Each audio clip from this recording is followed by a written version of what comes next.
Hello students, welcome to Only IAS. Only IAS में आप सभी का स्वागत है। तो वेस्नार अरेंजमेंट देख लेते हैं। अब देखो, वेस्नार अरेंजमेंट क्या है? इट प्रोमोट्स ट्रांसपेरेंसी, ट्रांसपेरेंसी और ग्रेटर रिस्पॉन्सिबिलिटी। किस चीज में? Conventional arms and dual use goods and technologies. Conventional arms होते हैं ना, जैसे कि बंदूकें, ऐसे ही हर किसी को नहीं दे सकते अपन। एक तो उनका हिसाब किताब, और डुअल गुड यूज, इस तरह के गुड्स जिनको पीसफुली भी यूज कर सकते हैं और वेपन के तौर पे भी, तो उस पर भी तो कोई लगाम कसेगा ना। तो उसके लिए वेस्नार अरेंजमेंट किया गया है। बड़ी अच्छी बात, वेस्नार अरेंजमेंट किया गया है। ये कब था? तो भाई साहब ये 1996 में पिक्चर में आया, जबकि cold war era coordinating committee for multilateral export control. देखो, कोल्ड वार चल रहा था। कोल्ड वार क्या था? बार बार में बताया गया, आपको फिर से बता देता हूं।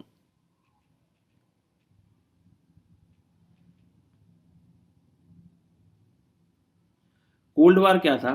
दो रजीम थी। एक सेकेंड।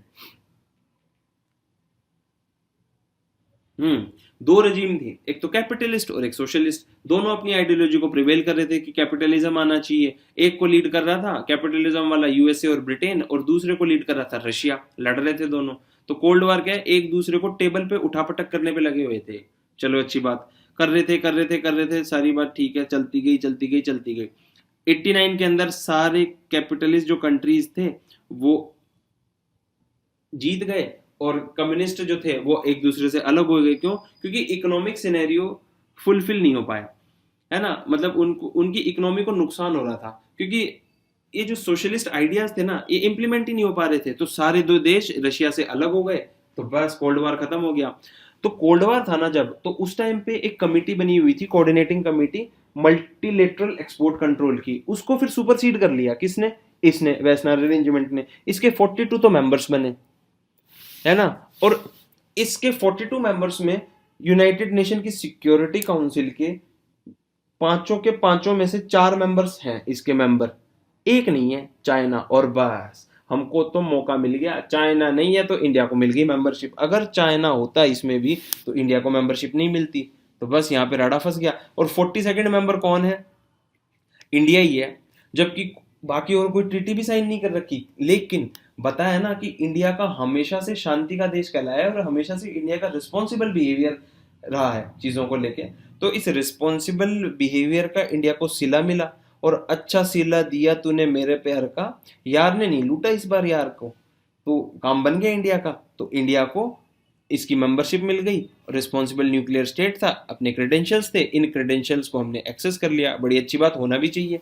हो भी गई है बात, आगे चलते हैं। अब वेस्टर्न अरेंजमेंट के ये जो कंट्रीज हैं, 42 कंट्रीज, ये कौन से हैं? ये वाला मैप बिल्कुल सही है।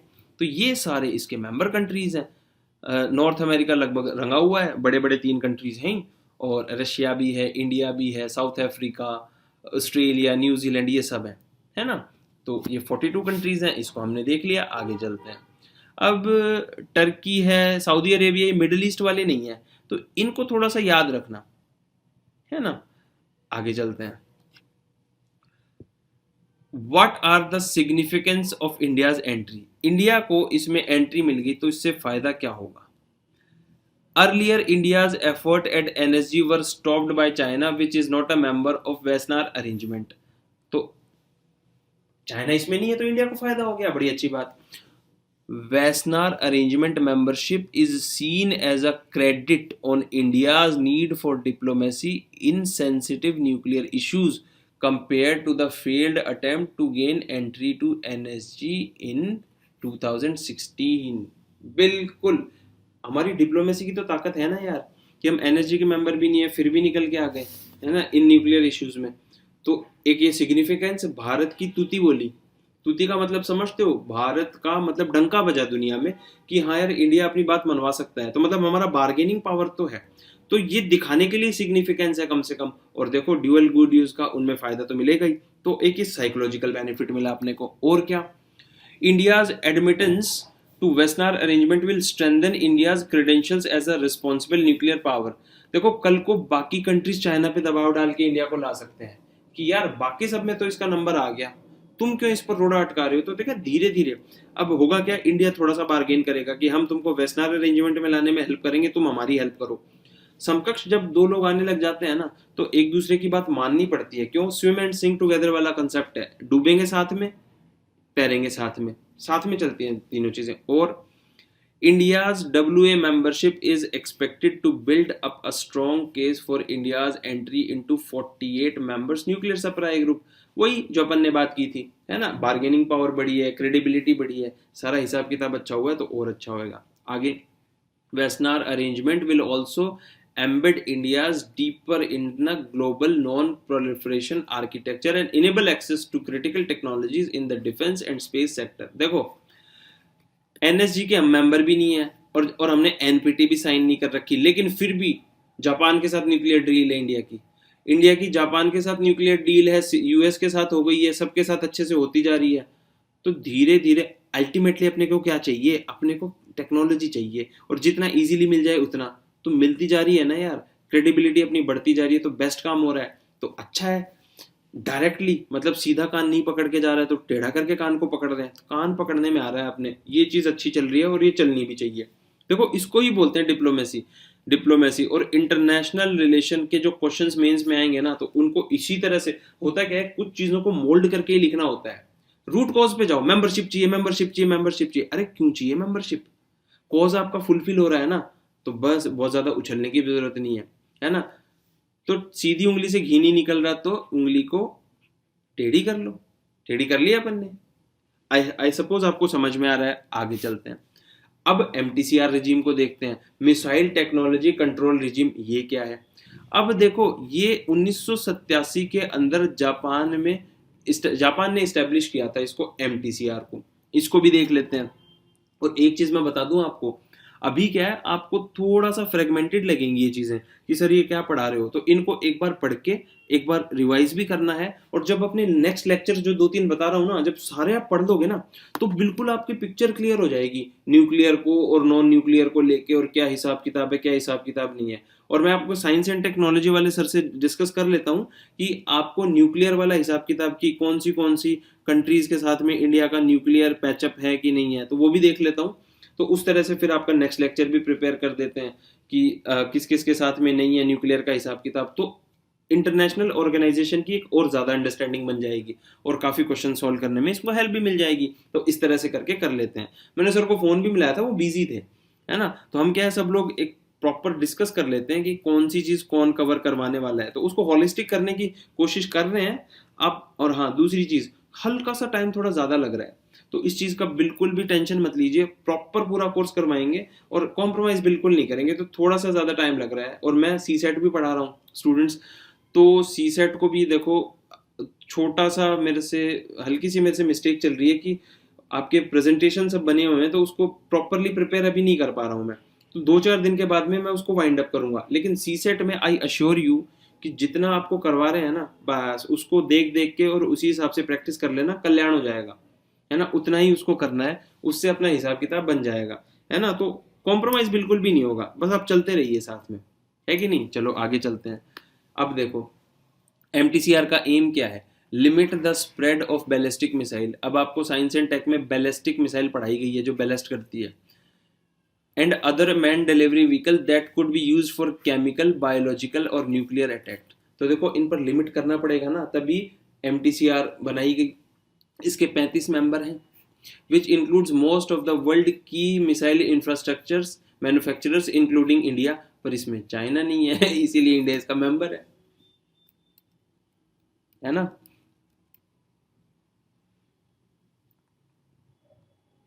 हाँ इसीलिए इंडिया इसका मेंबर है, क्योंकि देखो इन सब चारों रिजीम के अंदर क्या नियम क्या बना हुआ है कि सबको साइन करना पड़ेगा, सबको वोट फेवर में करना पड़ेगा, तभी नया मेंबर घुसाएंगे अपन, है कि नहीं। अब देखो, और ये रेस्ट्रिक्ट क्या करता है, the export of missiles and related technologies of any type of weapon of mass destruction. बड़ी अच्छी बात। आगे ये कंट्रीज है, मेंबर कंट्रीज, तो देख लो इनको टका टक, सारे कंट्रीज हैं, और ये 35 कंट्रीज का लिस्ट भी दे दिया है। Argentina, Australia, Austria, Belgium, Bulgaria, Brazil, Canada, चेक Republic, Denmark, Finland, France, Germany, Greece, Hungary, Iceland, India, Ireland, Italy, Japan, Luxembourg, Netherland, New Zealand, Norway, Poland, Portugal, Republic of Korea.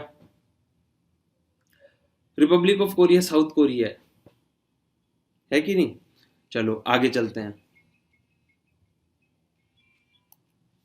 ठीक है, South Africa, Spain, Sweden, Turkey, Ukraine, ये सब इसके members हैं। इनकी locations भी देख ली। और देखो, एक मैं सजेस्ट ये चीज़ करूंगा, मैपिंग जितनी ज़्यादा करोगे ना, उतनी ज़्यादा आपकी ज्योग्राफी और इंटरनेशनल रिलेशन वाला पोर्शन तैयार होगा। क्यों? International relation is all about boundaries. और देखो, मेरे को ना हमेशा फिर से गुस्सा आ जाता है, ये साला विकीपीडिया वाला पाक ऑक्यूपाइड कश्मीर को इंडिया में नहीं दिखाता। हम ना ऐसे तगड़े फॉरेन सर्विसेज के अधिकारी बनेंगे, इतनी तगड़ी डिप्लोमेसी लगाएंगे कि सबको घुटने पे ही नहीं टेकेंगे, और साथ में नेशन को भी इतना डेवलप करेंगे कि पीट पाट के पाकिस्तान को और चाइना को अपन अपना हिस्सा ले लेंगे। बड़ी अच्छी बात। आगे चलते हैं। आगे क्या है? एमटीसीआर का हिसाब किताब देख लिया। अब देखो, एमटीसीआर को इंडिया ने ज्वाइन कर लिया तो क्या बेनिफिट मिला? इंडिया ने एमटीसीआर को ज्वाइन किया और हेग कोड ऑफ कंडक्ट को भी एग्री कर लिया। Made it bolster its position as a responsible nuclear state and strengthen its case for other multilateral nuclear supplier group, Australia group और वेस्टनार अरेंजमेंट। और इसी का फायदा ये हुआ कि ऑस्ट्रेलिया ग्रुप में भी इंडिया की एंट्री हो गई, वेस्टनार अरेंजमेंट में भी इंडिया की एंट्री हो गई।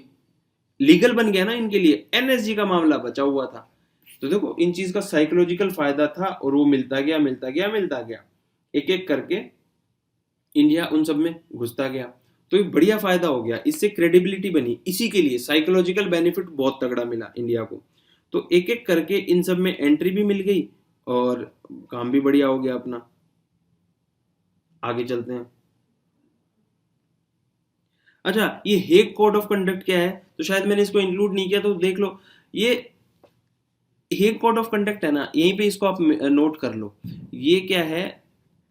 बैलिस्टिक मिसाइल्स का प्रोलिफरेशन है ना, बहुत ज्यादा इसकी भी पैदावार नहीं होनी चाहिए। ये 2002 में बना था, ये भी एक ट्रीटी है।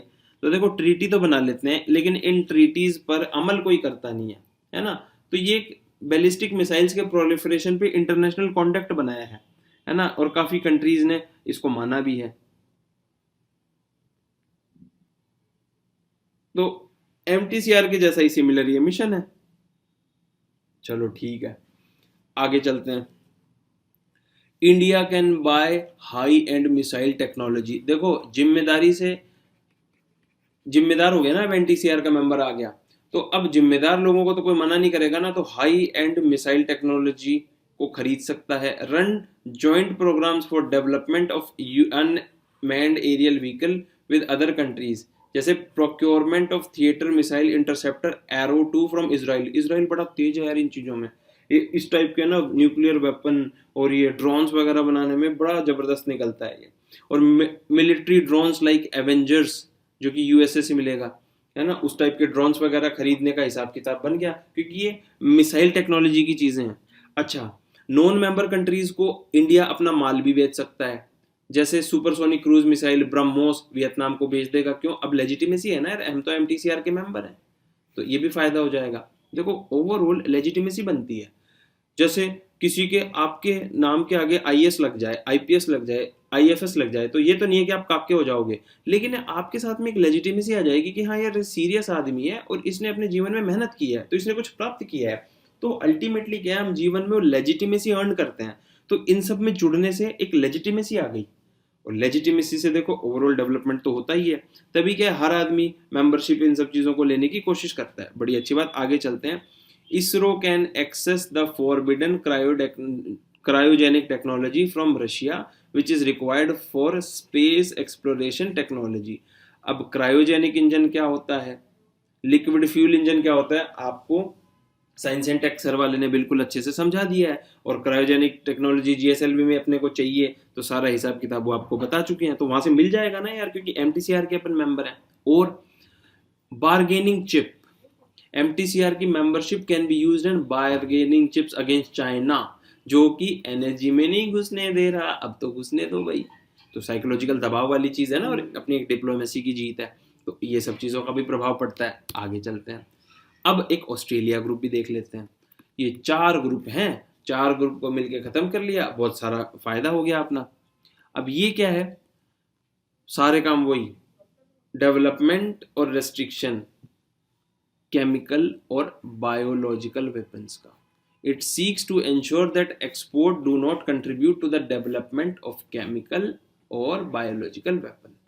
43 कंट्रीज इंक्लूडिंग इंडिया इसके मेंबर है, चाइना इसका मेंबर नहीं है ऑस्ट्रेलिया ग्रुप का इसीलिए इंडिया इसका मेंबर है है ना, क्योंकि रोड़ा अटकाएगा ना, तो चाइना MTCR का है, ना वेस्टर्न अरेंजमेंट का है, और NSG का है, इंडिया उसका नहीं है। तो ये वाली चीज भी पता है, चाइना को ज्यादा लोग ना पसंद नहीं करते हैं। चाइना क्या है, बड़ा बेकार टाइप का कंट्री है, डिक्टेट बहुत करता है।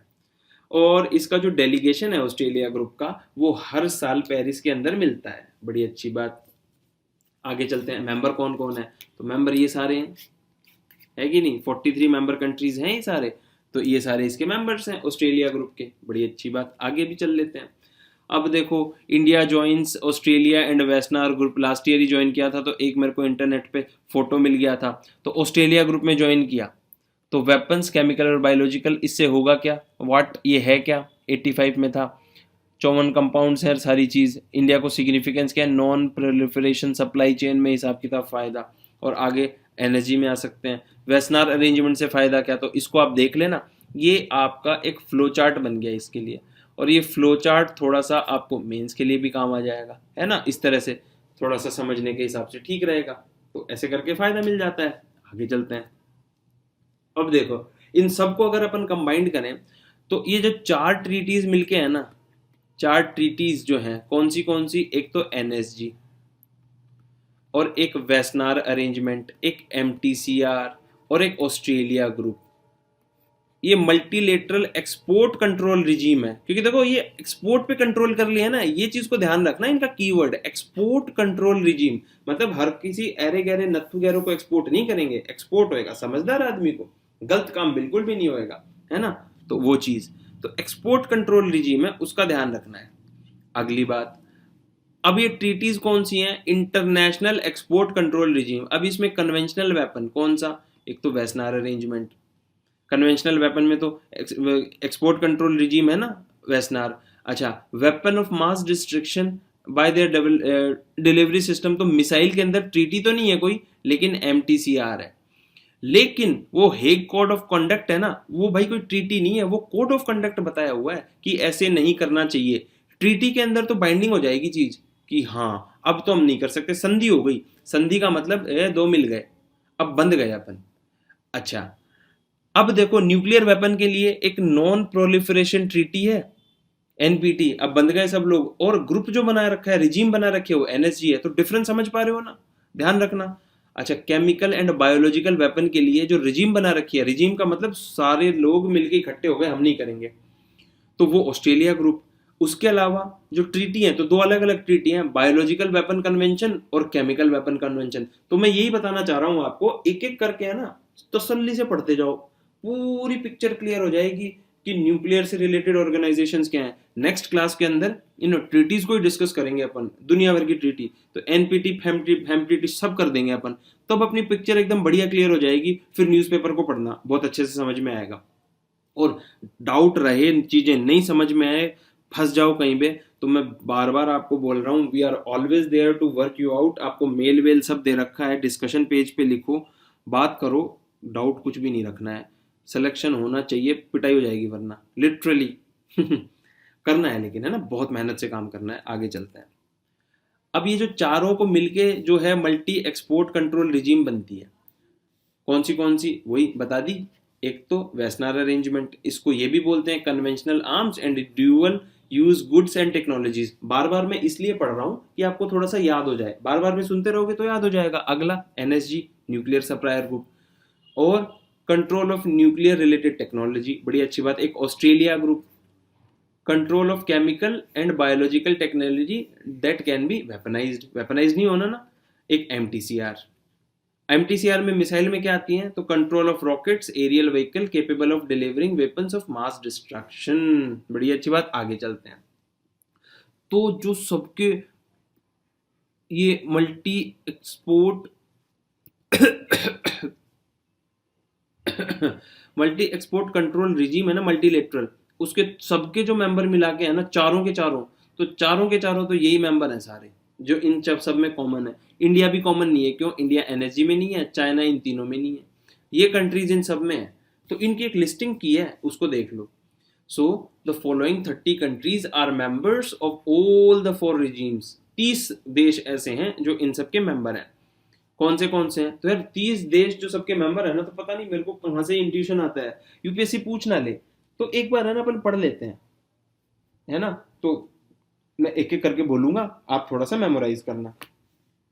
Argentina, Australia, Austria, Belgium, Bulgaria, Canada, चेक Republic, Denmark, Finland, France, Germany, Greece, Hungary, Ireland, Italy, Japan, Luxembourg, Netherland, New Zealand, Norway, Poland, Portugal, Republic of Korea, Spain, Sweden, Switzerland, Turkey, Ukraine, United Kingdom, United State. ये करके 30 लोग मिला के बनाते हैं इसको। 30 country हो गए, बड़ी अच्छी बात, आगे चलते हैं। अब देखो 13 कंट्रीज ऐसे हैं जो 3 रिजीम के मेंबर हैं, जैसे कि इंडिया है, तो इंडिया ऑस्ट्रेलिया ग्रुप का मेंबर है, एमटीसीआर का और वेस्टर्न अरेंजमेंट का। तो ऐसे करके कौन से कंट्रीज हैं? Croatia, Estonia, Iceland, India, Latvia, Lithuania, Malta. Malta की लोकेशन देख लेना यार, मेडिटेरेनियन कंट्री में पड़ता है। Mexico, Romania, Russia, Slovakia, Slovenia और साउथ अफ्रीका, ये 3 के। अच्छा, एटलीस्ट फॉलोइंग 2 कंट्रीज जो कि कम से कम 2 के मेंबर हैं, वो कौन से? एक तो ब्राजील जो कि एमटीसीआर और एनएसजी का मेंबर है, और साइप्रस जो है, जो कि टर्की के पास में पड़ता है। टर्की का और साइप्रस का झगड़ा चलता रहता है, न्यूज में आप अगर देखते रहो तो, है ना। तो साइप्रस जो है वो ऑस्ट्रेलिया ग्रुप और एनएसजी का मेंबर है। और 4 ऐसे कंट्रीज हैं जो कि केवल एक ही रेजिम के मेंबर हैं, जैसे बेलारूस, चाइना अपना मित्र, कजाकिस्तान और सर्बिया। तो बस ये सारा अपन ने देख लिया, है ना। तो ये झगड़े लफड़े की बात अभी खत्म करेंगे, एक और छोटी सी ट्रीटी के बाद में कर लेते हैं। इन इमीडिएट रेंज न्यूक्लियर टेस्ट ट्रीटी, ये तो रूस के प्रधानमंत्री और ये अमेरिका के प्रधानमंत्री दोनों ने मिलकर ट्रीटी करी थी 1987 में। क्या की थी? देखो कोल्ड वार चल रहा था, तो यूएस और सोवियत यूनियन ने प्रोहिबिट किया land based cruise ballistic missiles with ranges of 500 से 5500 किलोमीटर।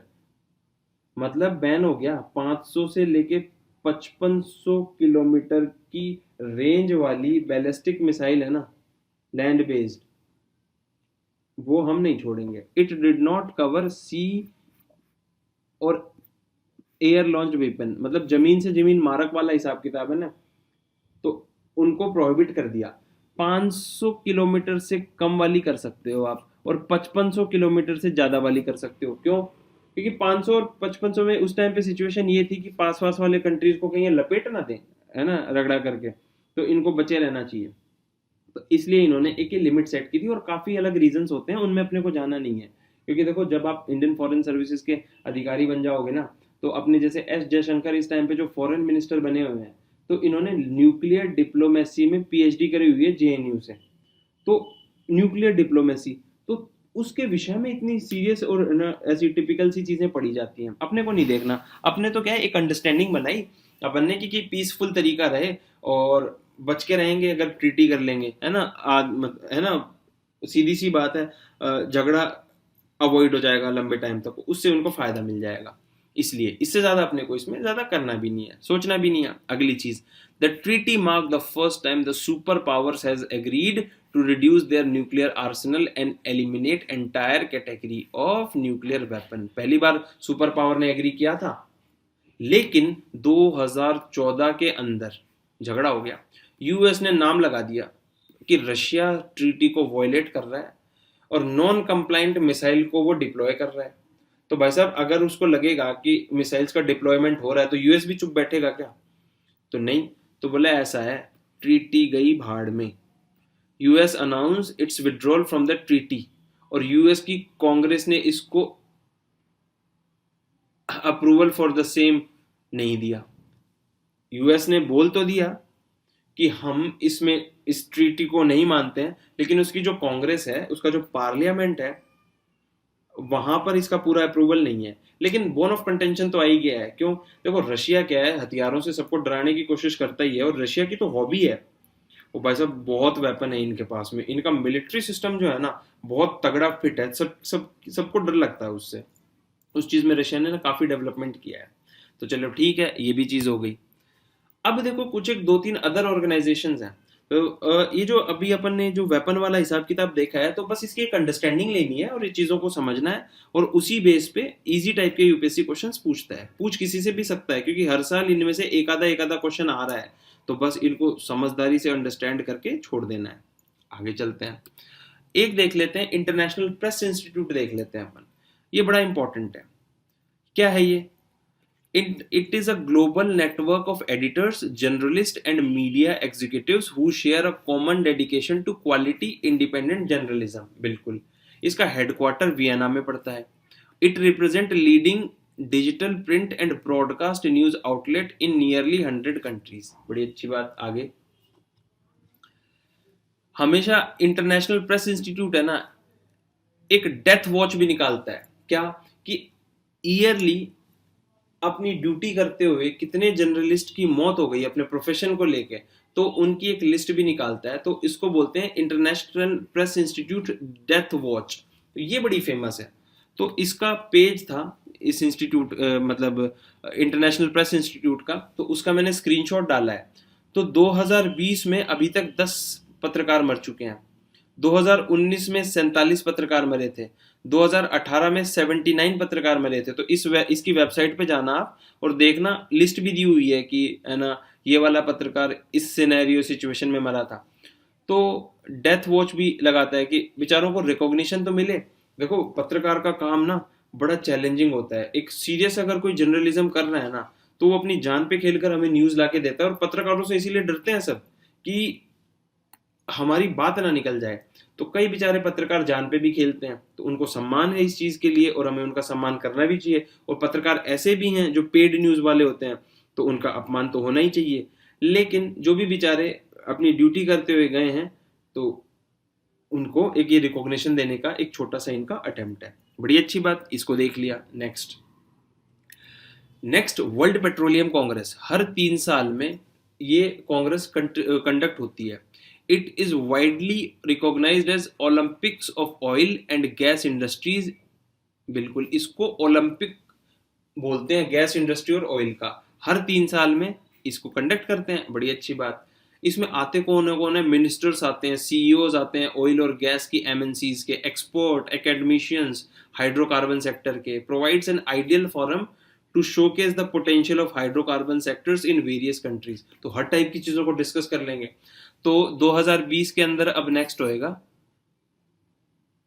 ह्यूस्टन के अंदर। इसका मैंने फोटो लगा दिया।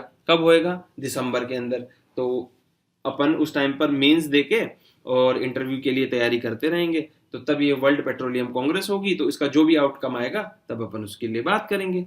अच्छा, 2017 में लास्ट इसका हुआ था। क्यों? क्योंकि ये ट्राई एनुअली होती है, हर 3 साल में होती है। बड़ी अच्छी बात। आगे चलते हैं। World petroleum council is a non advocacy non political organization with charitable status in the UK and has accreditations of non-governmental organization in United Nations. United Nation इसको एक एनजीओ मानता है ना। और नॉन एडवोकेसी और non political organization United Kingdom मानता है, जो ब्रिटेन है ना। चैरिटेबल स्टेटस इसको दिया हुआ है। It is dedicated to the promotion of sustainable management and use of world petroleum resources for the benefit और फॉर ऑल। अब कांग्रेस है ना, तो प्रोज एंड कॉन्स हर टाइप की चीजों पे बात करेंगे, है ना। संगोष्ठी बैठेगी, तो उस तरह के हिसाब किताब के काम करती है। इसकी एक अंडरस्टैंडिंग अपन को बन गई। आगे इसको चलते हैं। Next, world travel and tourism council. इसको भी देख लेते हैं। तो देखो इसका हेडक्वार्टर लंदन में है। तो काउंसिल है और ट्रैवल और टूरिज्म से रिलेटेड काउंसिल है, तो क्या समझ में आया? It is a forum for the travel and tourism industries, is made up of members from the global business community and works with government to raise awareness about the industry. इसका headquarter London में है, तो इन सबको करके ये काम करती है। आगे चलते हैं। It is known for being the only forum to represent the private sector in all the parts of the travel and tourism industries worldwide. बिल्कुल, ये ऑक्सफोर्ड के साथ में मिलकर, ऑक्सफोर्ड इकोनॉमिक के साथ में पब्लिशर रिसर्च करती है on the economic and social impact of the industry. कौन सी इंडस्ट्री? Tourism industry. क्योंकि देखो टूरिज्म इंडस्ट्री का इकोनॉमिक इम्पैक्ट पड़ता है, कहीं भी टूरिज्म डेवलप होता है तो काम धंधा मिलता है ना लोगों को, तो इकोनॉमिक्स बढ़ती है और सोसाइटी पर भी इम्पैक्ट पड़ता है, सोशल एक्सचेंज होता है। अगर अपने यहाँ पर अंग्रेज आएंगे जाएंगे तो वो हमसे कुछ सीखेंगे, हम उनसे कुछ सीखेंगे, सीखने सिखाने का काम। इससे क्या है, हाई होमोजिनिटी, मतलब क्या बोलते हैं, होमोजिनिटी डेवलप होती है, हेट्रोजिनिटी से हमारा कल्चरल एक्सचेंज होएगा, तो उससे क्या कोहेशन आती है, और कोहेशन आती है ना तो झगड़े फसाद की तो कमी होएगी, है ना, कि भाई हम तो वहां पे जाके आए थे, तो परसेप्शन गलत नहीं बनाएंगे, अच्छे लोग हैं वहां पे। तो ये चीजें बहुत जरूरी हैं, इसीलिए सरकार क्या है, ट्रैवल पैक्ट करती है। बुद्धिज्म है, अब बुद्धिस्ट सर्किट बना रही है इंडिया, क्यों? साउथ ईस्ट एशिया के साथ में बढ़िया संबंध हो जाएंगे अपने, क्यों भाई? वहां पर बुद्धिस्ट कल्चर है, और बुद्धिस्ट कल्चर गया कहाँ से? इंडिया से। तो भाई साहब वो अगर यहाँ पे आएंगे और इंडिया की धरती को नमस्कार करेंगे कि नहीं करेंगे, तो कल को वहां की जो पॉलिटिक्स डेवलप होगी और जो पॉलिटिशियंस बनेंगे, कोई भी एक नैरेटिव तैयार होगा, क्या होगा यार, इंडिया अच्छा कंट्री है, क्यों? हम वहां पे जाके आए थे, वहां पे हमारा अच्छे से सत्कार हुआ, और हमारे जो, हम जिनको ईश्वर मानते हैं, हमको गॉड मानते हैं, उनके सारे प्लेसेस वहीं पे ही हैं।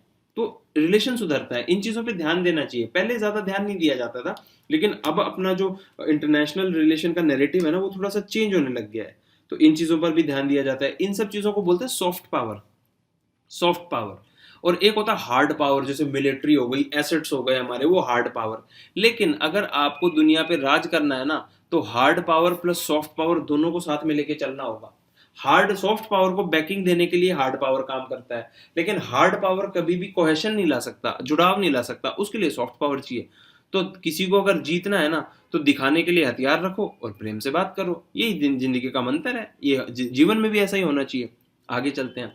इसकी एक रीसेंट रिपोर्ट थी कैरेबियन रीजन के लिए। It state that the hurricanes Irma और मारिया, हरिकेन, अब देखो जैसे मैंने बोला ना हरिकेन, तो ये जो साइक्लोन्स आते हैं ना, एशियन हरिकेन कहाँ पे आते हैं, टाइफून कहाँ पे आते हैं, ये सब आपके दिमाग में घूमना चाहिए। तो हरिकेन इरमा और Maria struck Dominica and Puerto Rico has caused widespread devastation in the tourism potential। बिल्कुल, वहां पर हरिकेन आया तो सब कुछ तहस नहस हो गया, तो टूरिज्म सेक्टर को नुकसान पहुंचा।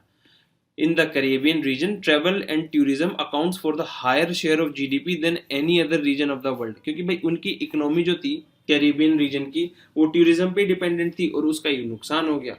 वेस्ट इंडीज में जाते हैं ना, West Indies company, West Indies group of island, तो उल्ला ले, तो वैसा वाला हिसाब किताब रहता है, तो बेचारों को नुकसान हो गया। इसने अपनी रिपोर्ट दी थी, बड़ी अच्छी बात। आगे चलते हैं, अब वर्ल्ड इकोनॉमिक फोरम पे जाते हैं। तो वर्ल्ड इकोनॉमिक फोरम क्या, एक फोरम है जो कि जिसको अपन ने जिनेवा में इस्टेब्लिश किया था 1971 में, नॉन प्रॉफिट फाउंडेशन है। इसकी एनुअल मीटिंग होती है डावोस में, है ना, वर्ल्ड इकोनॉमिक फोरम की, और इसका ऑब्जेक्टिव है to improve the state of the world, मतलब दुनिया का हिसाब किताब सुधारना है, बस इसने तो ये चीज सोची है। तो देखो इसमें स्पिरिचुअल लीडर से लेकर business leader, politician, actor, doctor, सब टाइप के लोग जाते हैं, सबके डिस्कशन चलते रहते हैं, टेलीकास्ट होते रहते हैं ना। तो थोड़े दिन पहले देवेंद्र फडणवीस और शाहरुख खान को भी बुलाया था, शाहरुख खान को अवार्ड भी दिया था, है ना, वो सब चीजें इसमें चलती रहती हैं। अच्छा, डावोस वाला शहर है, इस तरह का दिखता है, तो यहाँ पर इनकी मीटिंग होती है। तो देखो जल्दी से आईएएस बनो और ट्रिप मार के आओ, मेरे तो सीधा मानना है, आईएएस बनने के बाद में यहाँ पे घूम के आना, बड़ा मजा आएगा। इसकी की रिपोर्ट और इंडाइसिस क्या है? एक तो ग्लोबल कम्पिटिटिवनेस रिपोर्ट निकालता है ये, इनको याद रख लेना यार, ये पूछती है यूपीएससी, ये हाई यील्ड क्वेश्चन है।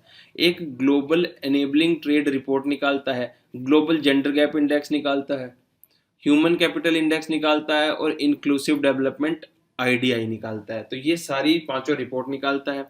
इसने एक अपना सेंटर भी स्टैब्लिश किया है, fourth industrial revolution, in San Francisco to develop policy framework and advance collaboration that accelerate the benefit of science and technology. है कि नहीं? अब देखो चिप्स का जमाना है, चिप्स का जमाना तो चला गया, अब तो आर्टिफिशियल इंटेलिजेंस आ गई है, तो फोर्थ इंडस्ट्रियल रिवोल्यूशन हो रहा है ना ये। तो बस इसके लिए साइंस एंड टेक्नोलॉजी का बेनिफिट सबको मिले, उसके लिए एक अपना सेंटर बनाया इन्होंने सैन फ्रांसिस्को में। तो पॉलिसी फ्रेमवर्क वगैरह डिस्कस करना, इन सब पे काम करेंगे। बड़ी अच्छी बात। देखो पॉलिसी जब तक नहीं बनती ना, तब तक क्या है, आदमी को एक्ट कैसे करना वो समझ में नहीं आता। इवन हम ओनली आईएएस में भी पहले एक प्रॉपर पॉलिसी बनाते हैं कि ये सब्जेक्ट ये पढ़ाएगा, इसको ऐसे पढ़ाना है, इन चीजों को ऐसे इंक्लूड करना है, तो एक प्रॉपर डिस्कशन चलता रहता है सबके बीच में। उस तरह से कर करके चीजें निकल के आती हैं। तो पॉलिसी मेकिंग इंपॉर्टेंट है, उसी से काम होता है। और वैसे ही बाकी सब भी ये पॉलिसी अपनी फ्रेम करते हैं। तो आप भी जब आईएएस बन जाओगे ना, तो मिनिस्ट्री में बैठ के यही काम करोगे, ऐसे हो रहा है, ये सिचुएशन खराब चल रही है, इसकी रिपोर्ट ये आनी है, ऐसे होगा वैसे होगा, इन सब डायमेंशंस को देख के पॉलिसी बनाओगे। उसी तरह से ये अपना अटेम्प्ट करते रहते हैं। तो ये अपना खत्म हो गया वर्ल्ड इकोनॉमिक फोरम। इससे रिलेटेड 2017 में क्वेश्चन आया था कि who which of the following gives the global gender gap index, कौन देता है? तो देखो अभी अपन ने पढ़ा था global gender gap index World Economic Forum. Option A, हर साल एक आधा क्वेश्चन रिपोर्ट से रिलेटेड पूछा जाता है, तो उसके लिए क्या करो, आपको रिपोर्ट और इंडाइसिस वाला लेक्चर करवा दिया गया है, तो वहां से आप पढ़ लेना इसको, है ना। सारी रिपोर्ट्स को देख लेना, थोड़ा सा मेमोराइज करने की कोशिश करना, अपना कल्याण हो जाएगा, है कि नहीं। तो बस यहाँ पर अपना हिसाब किताब बन जाना है। आज के लेक्चर में थोड़ा सा I am little more stressed out, क्योंकि some bad situations are happening with me, पर ठीक है। I suppose we have covered all the things in a proper manner. खैर मुझे लग नहीं रहा है कि हमने सारी चीजें कर ली हैं, है ना। तो नेक्स्ट लेक्चर, जो छठा लेक्चर बनेगा, वो मैं 3 पार्ट्स में बनाऊंगा। सारी ट्रीटीज वगैरह सब कर लेंगे, फिर अपना इंटरनेशनल ऑर्गेनाइजेशन वाला पोर्शन भी सारा खत्म हो जाएगा। तो इस तरह से एक एक करके अपन सारी चीजों को निपटा लेंगे। उसके अलावा सीरियसली बार बार बोल रहा हूं, if you have any doubt discussion page पे लिखो, डिस्कशन पेज पे लिखो। प्रीवियस ईयर के क्वेश्चंस करते रहो, आपको बताया है जिस तरह से। उसके अलावा ओनली प्रीलिम्स पे अपना फीडबैक दो। अगर अच्छा नहीं पढ़ा रहा तो उसको बताओ, चेंज करेंगे। कुछ चीजें समझ में नहीं आती है, उनको देखेंगे। उसके अलावा आपको कुछ डाउट है तो ये मेरा मेल आईडी भी है, LOKUBETA, है ना। इस पे बात करो। Every way you have to be in touch. बस पढ़ाई में कोई कमी नहीं होनी चाहिए, मेहनत बरकरार रूप से लगाए रखो, और कोई टेंशन लेने वाली बात नहीं है। और सुमित सर के करंट अफेयर्स को भी करते रहो, क्योंकि इंटरनेशनल रिलेशन के अंदर करंट अफेयर्स को इनसे लिंक करके पढ़ोगे ना, उसी में सारा कल्याण होना है। तो वही होके आपका फिर फायदा होएगा। उसके अलावा आज भी मैं लोगो लगाना भूल गया था, तो ओनली आईएएस नथिंग एल्स, है कि नहीं। तो Only IAS nothing else, and I am going to make it for sure anyway any how. तो आज की क्लास को वाइंड अप करते हैं। आई होप कि आप बहुत मेहनत करते रहेंगे, फोड़ू तरीके से करते रहो। Happy time, good luck, enjoy, take care, bye bye.